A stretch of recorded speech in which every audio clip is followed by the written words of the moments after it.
Hello and welcome to this episode of All About AI. The name of the show speaks for itself. On today's episode, we're going to discuss something that's not as widely discussed when we talk about AI in the workplace.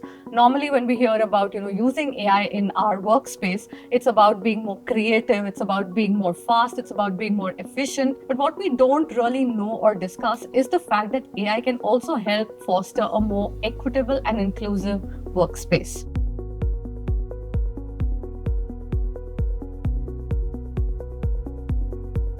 So to discuss all of this, we have three senior leaders from Salesforce with us today. We have Sriram Dinavahi, the Vice President of Engineering. We have Molly Q. Ford, the Vice President of Global Talent Brand Marketing. And we have Alexandra Siegel, the Senior Vice President and Chief Equality Officer. So since this show is about equality, it only makes sense that we start with you. So how do you think AI can help foster a more diverse, equitable, inclusive workplace? It's such a good question. And when we think about AI, this is a technology that is already changing every aspect of our lives, and it will all just continue from here. And when we think about AI, it is so critical that we're centering all voices, all perspectives when we're creating the technology of the future. So equality can be a powerful differentiator and a powerful tool to make sure that we're reflecting the world around us in our technologies. And we also know that bias exists in society, and bias can be reflected in our innovations, in our workplaces, in our technology. And so we have to be really intentional about addressing any bias that can show up for us. And so we have to have processes in place to do that. So if we do this well, we can bring everyone along in this AI revolution, and we can also build technology that truly reflects and is useful for everyone in this world. Right, absolutely. So Molly, if we look at workplaces now, I think skill and talent are like the buzzwords right now, right? And especially in the age of AI, at a time when so much of our work is changing with AI, how do you think people, employees can be future ready by using AI, and how do you do that at Salesforce? At Salesforce, we're really focused on helping upskill our employees to be ready for the AI revolution, right? We're already using the tools today. We're already selling it to our customers. So when we think about those skills, of course, it's the computing skills and the tech skills. But one thing we can't forget is the creativity. The folks that are able to do the right prompts, to get the right data, to extract the right data out of AI, those employees will be the ones of the future that are ready for AI. So when we think about attracting talent, we want folks that are ready to serve our customers, right? Customer success is a value. It's a goal of Salesforce. We want to make sure that we're ready to serve our customers when we need to. Right. Okay. Well, Sriram, you're leading the team out of a country as diverse as India. So how can AI help in a country like India, where there's people coming from so many places, speaking so many different languages? How do you ensure that AI sort of helps mitigate the human bias that we can have? Every change that has come about in technology, there's always fear and opportunity. We know opportunity always wins, basically.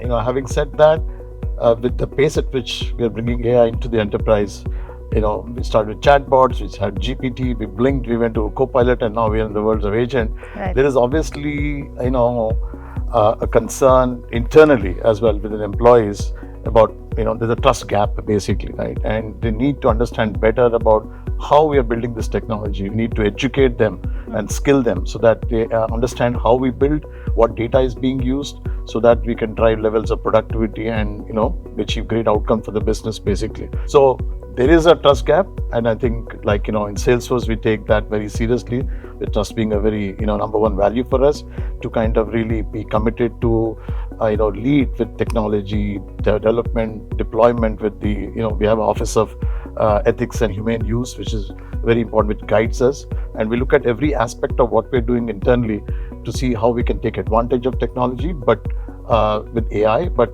trust being something that we kind of start with, so that employees feel comfortable while they're using it to be productive. They need to trust it, and being inclusive is still a little far out, because we first need to build a trust first, and there are a lot of aspects to it about being inclusive, which are very complex, hotly debated today, even as part of the AI evolution. So we have to see how we can kind of go down that path where everybody feels inclusive, as well as they are taking advantage of this technology. Well, of course, AI is an evolving landscape. And to sort of continue on that thread, Ali, is there a way that Salesforce is incorporating AI into your system to ensure that these sort of personal biases can be removed? Even when of course, you're a global company, you're dealing across countries. So, how do you use AI within your system for that? Absolutely. And as we just said, that with any technology, there is risk and great opportunity. And opportunity can and should always win out, but we just have to be really intentional about that. And so when we think about AI, while there is a lot of fear about how it can be used to widen equality gaps, there's a great deal of opportunity for it to actually bridge and even accelerate equality. And if we think about our own companies, this is largely untapped, but think about how we could use AI to be inclusive coaches to folks who maybe are uncomfortable asking some really hard or sensitive questions to someone else. They can, in a safe space, actually work through some of their own biases that we all have. For example, we could also think about how AI can be used to help ease all of the minuscule tasks that we have to do in order to measure and track data related to equality. Or many of our companies have what we call employee resource groups. We call them equality groups, and all the different small tasks that they need to do to put together an event for our employees. And this could be automated and augmented so that they can really focus on the greatest impact. So super excited for the horizon, and for us to get there, we just have to make sure we're centering those communities who often are underheard or underrepresented.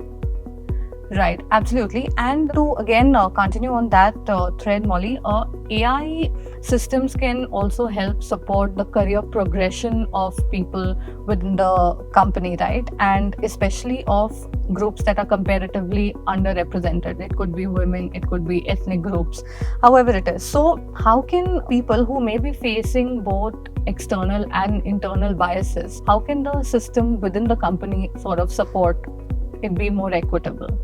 I'll first start by saying we need to move past the fear of AI because AI is here, right? It's a faster adopted technology than, say, the mobile phone, right? And we can see throughout history where the printing press came and people said, wait, the written word is an art form, but we still have the written word and the printing press, right? Or think about the ATM machine to get your cash. We still have bank tellers, but what changed is the role of the bank teller changed because we took a minuscule task of passing the money out of the hands of them, but we elevated the role. So when we think about our employees, we think about AI being a tool that will help elevate our employees, right?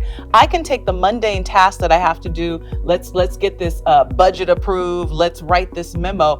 AI can take care of that, and that unlocks creativity and gives our employees power to then, now let me go work on this. Let me brainstorm. Let me be creative. Let me build a technology. So we're really looking for those gains for our employees.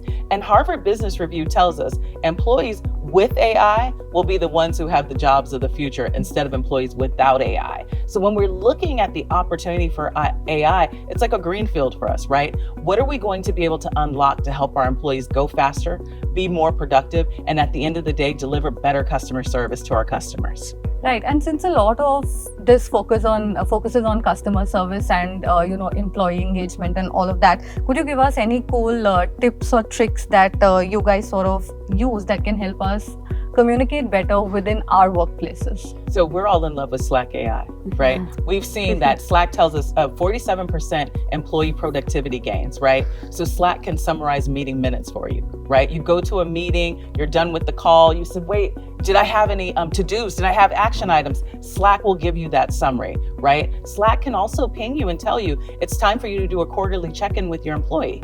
Let's do the employee performance review. Let's check in with the employee. And also you can go to a Slack channel and say, wait, did I miss something? What's been happening in this channel? Give me a summary of this channel. So all of these are productivity gains that our employees are going to be able to realize right now. This is happening today. Tools we're using now that'll help our employees go faster. Absolutely. And well, Sriram, we've spoken about internal checks and balances right now, but how does one incorporate, or how do you at Salesforce incorporate that when you're deploying technology with other companies? How do you ensure that that development and deployment is unbiased? Yeah, that's a great question. So one of the things I'll start with is basically we talk about, at least in Salesforce now, it's becoming more common that employees working with AI can deliver the results, for the customers, for their business. We have a group within Salesforce called the Responsibility AI team that works with, design teams, engineering teams, product teams to make sure we are able to embed repeatable patterns, across our product suite, so that we can be sure that we are doing it in a responsible manner, we're doing it in a safe manner, and we are empowering our customers to be, running their business with our technology. Like things like, we want to, some of the patterns, to give you an example, are like we want to introduce controls and checks and balances with human intervention. While we want to automate, we want to make sure certain parts of the workflow, humans come in to verify this content is accurate before they go forward. Another aspect of it very important is, as an end consumer, you want to know whether you're interacting with a machine or with a human, right? Yeah. Being very intentional and being transparent is very important for us, like for the user who's using the application, as well as the end user who's interacting with our customers, basically. That's very important. That's another example of it. You can know about toxicity and bias, basically. That's, super critical. The other thing which is very important is use technology that can explain and make it repeatable. Because as you know, if you ask the same question, depending upon time of day and mood of the LLM, it may give a different answer. Right. That's great in the consumer space, but in the enterprise space, we need repeatability, we need explainability, so that they can deliver the outcomes in a very trusted, in a safe and a responsible manner. That part was interesting when you said that, depending on the time and day, the yes. AI will give you different responses. And I think we all see that with tools like as simplistic as ChatGPT. You ask one thing and you ask the same thing again and the answer will be different. So how can you ensure that it gives similar answers so that this trust is developed? Great point. So like I said, data is what the enterprise has, which is right. Rich, structured, unstructured as well. You have to ground your models with this data. So when you're asking a question, you also have to give the data that is relevant in the enterprise to the LLM so that it can use it to make sure that it is grounded in this rather than imagining what it could be.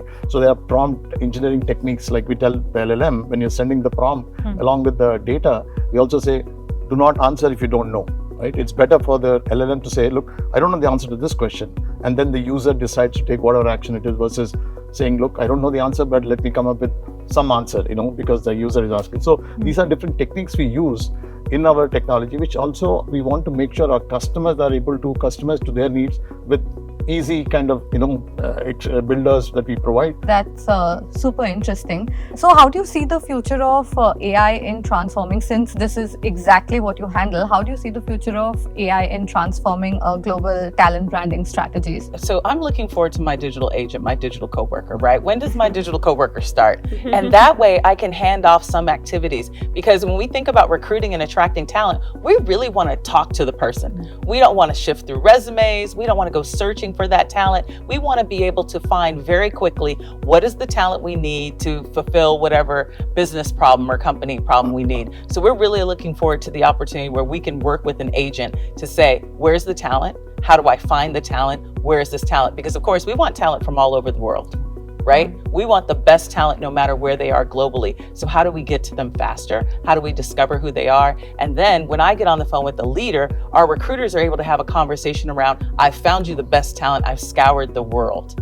Here's the best talent, here's the skills they have, and who do you want to speak to, leader? Let's get you on the phone with that person. So when we look to AI as part of our talent attraction, we talk about how can we be more efficient, how can we move quickly, and how can we scour the world to find the best talent. Yeah, it would be great if there was just this chatbot like person, like in the movie Her, you're just asking them questions and they're just like, okay, here are the 5 people that will best suit your this thing. Because even when you're hiring and all of that, it's like, okay, you're looking at resumes, but there's so many more processes. I think we should have him build it, because what I'm thinking is, as a person looking for a job, you should have an agent or a talent bot that says, let me go find the perfect job for you. What kind of culture are you looking for? What kind of skills do you have? What is the best opportunity for flexibility or whatever it is you need in your life? And then have that agent go out there and find you the job and say, this is the company for you. But of course, I want that company to always be Salesforce. So when you build that, yes, absolutely. Can you put that bias in there? You got that. Salesforce always at the top of the algorithm. That would work for me.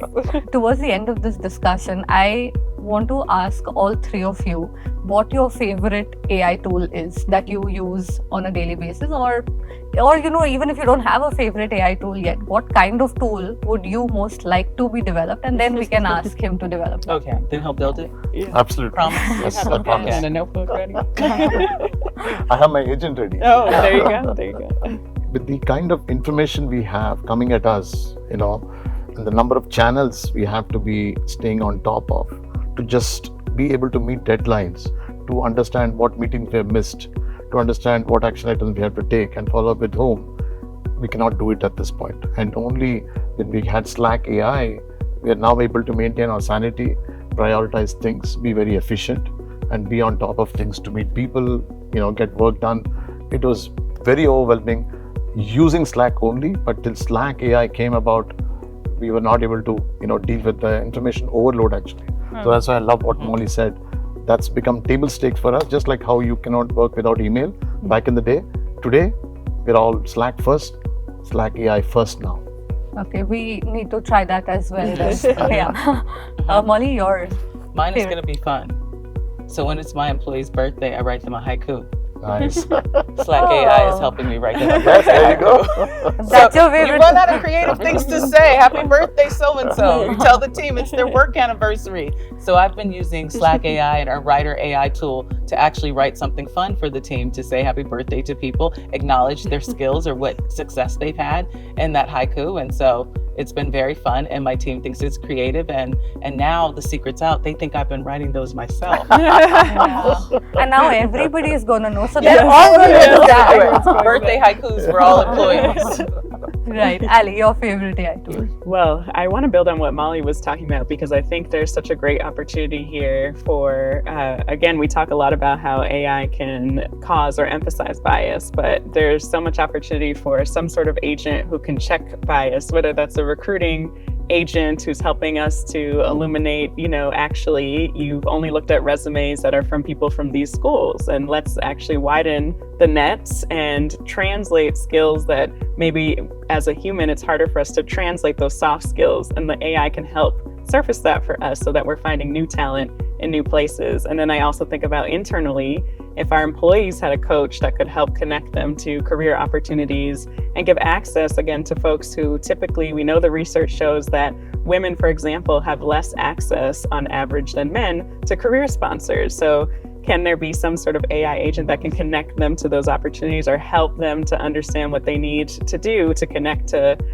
senior leaders? So I just think there's so much possibility, and I will be calling you Yes, to sure. build You some have of to these work out of capabilities. like 10 things I've now got there. a lot of work prioritized by Molly and Ali.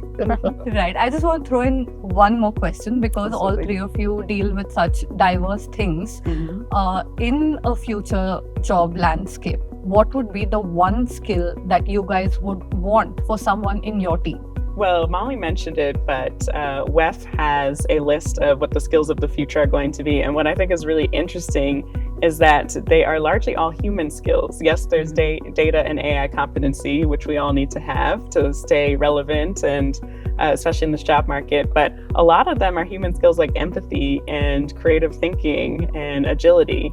So I think we sometimes get lost and think we won't need humans anymore, but actually you'll need to exercise those skills even more. So for me, it's out of the box thinking. Out of the box thinking, great. And I think what you just said would, pacify a lot of people who are worried about whether their jobs are just going to go in the next few years. Yeah. What would be the one? In the world I live in, we cannot have enough time and bandwidth to build innovation, especially when we have Ali and Molly giving us so much work, just coming here and talking. So it's going to be looking for that engineer who can really use the co-pilots we talk about it. So that generating the code is one aspect of it, but the design thinking, the creativity is whereas I want most of the engineers to be spending time on, so that the mundane job of generating the code one day will become something that humans don't need to do. So I'm looking for that engineer who's going to tell me I can get the code done tomorrow. I just need to spend time talking about design so that we can meet Molly and Ali's requirements to build the innovation fast enough. That's really how we look at it from engineering point of view, and that's how I think the whole industry is also looking for it, because this really is it caters to the code generation aspect of it very naturally. So we're looking for that.